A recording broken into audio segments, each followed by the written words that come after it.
Anak sa labas ni Pilita Corrales lumantad at bumisita sa burol, lahat sobrang nagulat.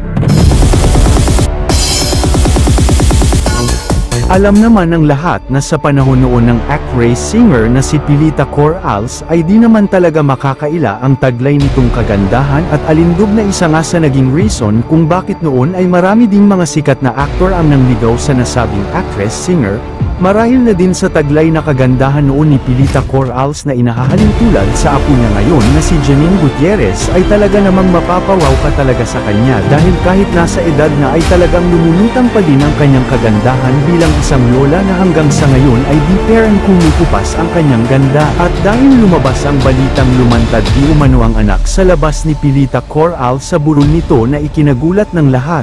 Bilang artista ay sadyang normal lang talaga na pag-usapan ang mga naging past relationships nito, ngunit ayon sa chika ay mula daw na nagkaanak si Pilita sa labas ay di na ito isinapubliko dahil ayaw daw noon na pag-usapan pa ito ng publiko, dahil pinuprotektahan lamang nito ang privacy ng nasabing anak, dahil tanggap naman ito ng pamilya ni Pilita Corrales na si Jackie Lu Blanco na kanyang kapatid.